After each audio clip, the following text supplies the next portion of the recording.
Cloud কিচেনের video shoot করতে করতেও ক্যামেরাটা যদি এইভাবে পড়ে যায় তাহলে কেমন লাগে। আজকে তোমাদের কিছু প্রশ্নের উত্তর আমি দেবো এই ভিডিওতে। এই অর্ডারটার মধ্যে ছিল একটা চা, যার মধ্যে আমি 2 কাপ চা সার্ভ করি, আর সাথে ছিল 3টে এগ টোস্টের অর্ডার। আর যখনই আমার ক্লাউড কিচেনে এই এগ টোস্ট আর চায়ের অর্ডার আসে না, মানে আমার একদম বাঙালিয়ানা ফিল এসে যায়। হয়তো কাস্টমারও সেই ফিলটা করেই অর্ডারটা করেন। পরস্পর অর্ডার লেগেই ছিল, তারপরে অর্ডারের ভিডিওটা আমি শ্যুট করেছিলাম, সেটাও এর সাথে অ্যাড করে দিয়েছি, সেটাও তোমরা দেখে নিও। আর সাথে আমি যে প্রশ্নগুলো উত্তর দেবো সেগুলো বলবো। একটা ভাই আমাকে পার্সোনালি মেসেজ করেছিল যে ও অনেক দিন ধরে ক্লাউড কিচেন শুরু করার চেষ্টা করছে, কিন্তু কীভাবে শুরু করবে সেটা বুঝতে পারছিল না, স্টেপ বাই স্টেপ সে জানতো না, সেই কারণে আমাকে মেসেজ করেছিল। তো আমি সেটাই বলতে চাইছি যে প্রথমে তোমরা যেটা করবে, তোমরা যদি ওয়েস্ট বেঙ্গল থেকে হয়ে থাকো তাহলে তোমাদের প্রথমে ট্রেড লাইসেন্সটা বানাতে হবে, তারপর ফাসাই লাইসেন্সটা বানাতে পারবে।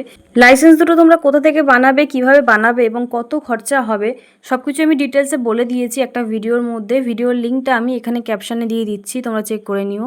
যদি লাইসেন্সগুলো বানাতে কোনো অসুবিধা হয় তাহলে অবশ্যই আমাকে কমেন্ট করবে, আমি যোগাযোগ করে নেব তোমাদের সাথে, যাতে সুবিধা হয় তোমাদের এগুলো বানাতে।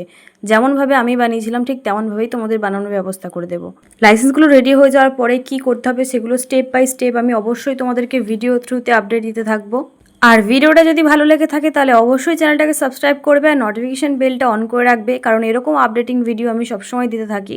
এরকম আপডেটিং ভিডিও কিন্তু অন্য কেউ দেয় না, যেটা আমি লক্ষ্য করেছি, বাট আমি দেবো আমার চ্যানেলে, কারণ আমি চাই আমার সাথে তোমরাও গ্রো করো।